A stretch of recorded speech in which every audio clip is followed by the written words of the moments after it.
In this tutorial, I'll share with you how to make a hand-embroidered monogram with a smooth, slightly raised finish. You'll need some sort of linen or cotton napkin. It's best to choose one that's a little thicker and isn't so see-through. Then you'll need something to transfer your design. I'm going to use white DMC embroidery floss, embroidery scissors, and needles. You'll also need some sort of ruler and an embroidery hoop that will fit nicely around the fabric around the corner of the linen. I plan to center my monogram in a corner of the linen, so I'm going to mark out the center. This is where you can grab your roller, and it's really important you're using a marker that will wash away at the end because these are not marks that you will necessarily stitch through. Next, I'm going to place my fabric over top of the design and top of either a sunny window or light box to figure out the size and placement that I want to use before I place the fabric in the hoop. At this point, I'm only marking out the edges of the design. I'm not fully tracing it over because sometimes the hoop can obscure the fabric a little bit and it's going to make your design a little bit weird. So I'm going to wait until I actually place the fabric in the hoop to do it, but I do think this will ensure that the design will be nice and centered. One thing I have found really helpful when you're stitching on something that has extra fabric is to have the embroidery hoop with the outer ring underneath. It'll just keep the extra fabric up out of the way a little bit better, so I'm going to keep the hoop like this, basically upside down while I stitch. For things that are going to be washed a lot, I like to use quilter's knots, which is basically where you just wrap the tail of thread around the tip of the needle and then pull it through. This knot is really nice too, just because you can control the size of the knot a lot better. The first thing I like to do is outline the letter with the split stitch. You can use whatever outline stitch you want, but I just like the split stitch a lot because it's a little bit more low profile and it's a quick one to do. All of these stitches will be covered up eventually, so it doesn't have to be perfect, but you do want to try and stay on the lines as much as possible.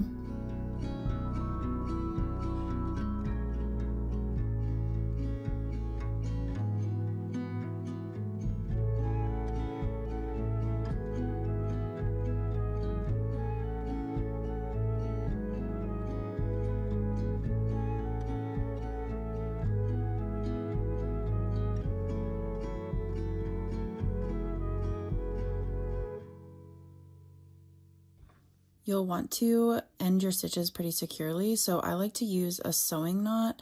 You'll just place your needle underneath one of the stitches nearby and pull it through until a small loop forms. Then you'll just place your fingers through and pull the tail and make another loop. And then you're going to repeat this again, except this last time you'll just pull the thread all the way through and there will be a knot that forms.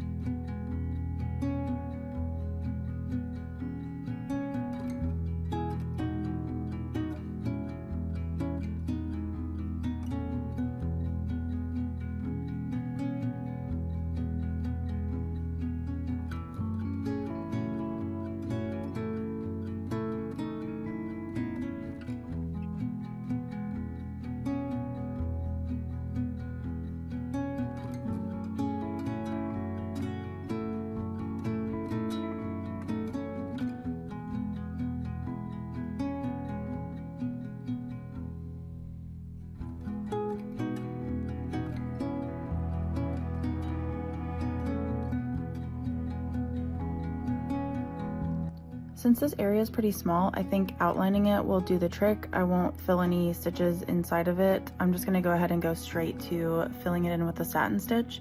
You're going to be making satin stitches over top of all of these split stitches, and you'll use these kind of as padding but also as a guideline for yourself, and I think it really makes a nice neat edge. I do like to make the stitches a little bit at a diagonal. I do find that that's easier to fill something in smoothly, and I just think it looks a little bit nicer. So that is how I'm doing it here.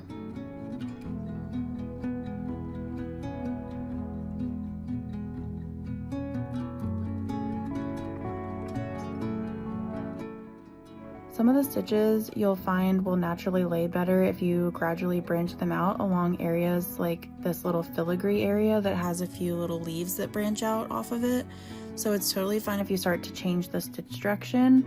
I would just say to make sure that you do it gradually instead of doing it super abruptly in certain areas. Some of that you won't be able to avoid, but for the most part, I try to just subtly fill everything in as much as possible.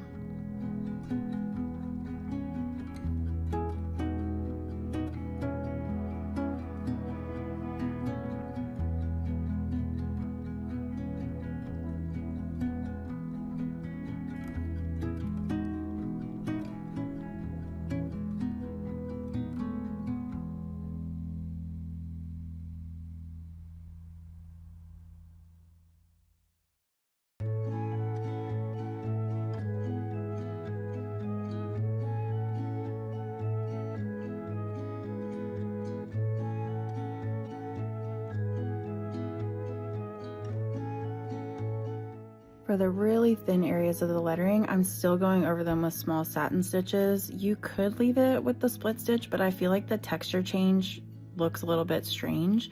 I want it to look really consistent, so I'm just making really small stitches over top of those areas.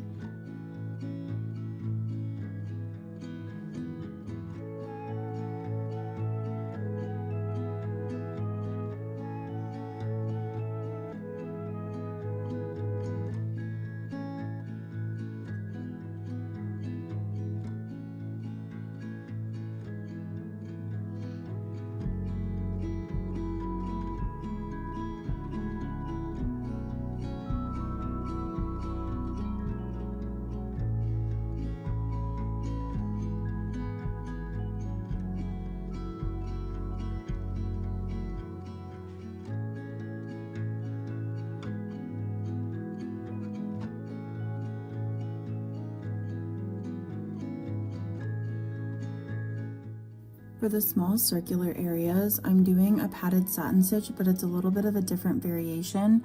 So first I'm just going to make a couple of satin stitches on the inside of that shape. I'm not covering up the shape completely, just covering in the very center of it. And then I'll go back through and make more satin stitches that are perpendicular and over top of those stitches.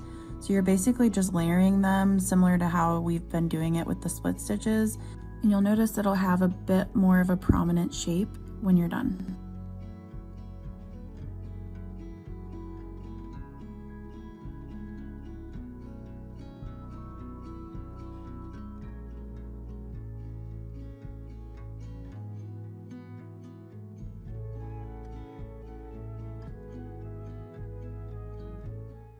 Next, I am repeating this process using the split stitch and then satin stitching over top of the small part of the top of the F.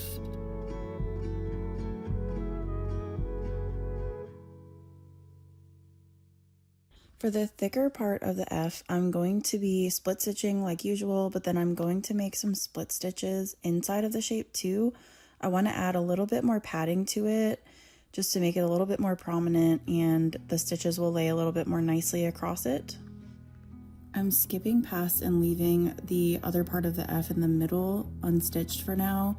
I overlapped on top of the smaller area along the top because it's not a very large area to overlap on, but I think it's just going to be kind of burdensome and I'm going to lose the design if I stitch through that center area that's got kind of the leaf filigree. The rows of split stitches don't need to be densely packed because these are just going to be underneath the satin stitches, so once you've filled them in enough, I'm going back through and making some diagonal satin stitches across this area.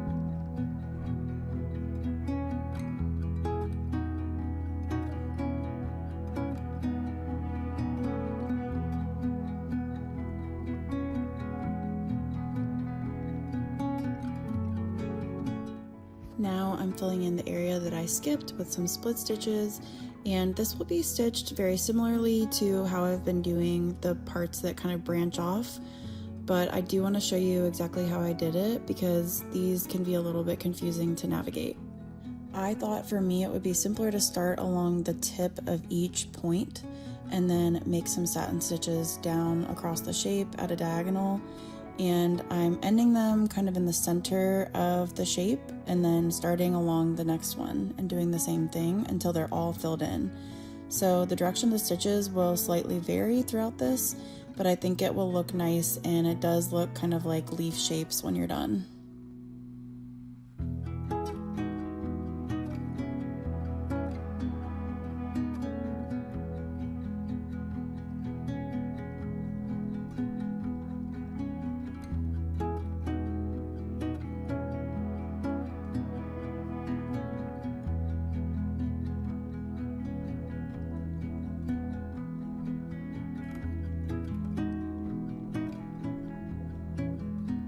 If you struggle with your stitch direction and keeping it uniform, you can somewhat map it out beforehand by spacing out the stitches and just fanning them out along the shape, which is what I did for this part because the curve is pretty severe, and sometimes that helps me to make sure that I'm continuing on in a consistent direction.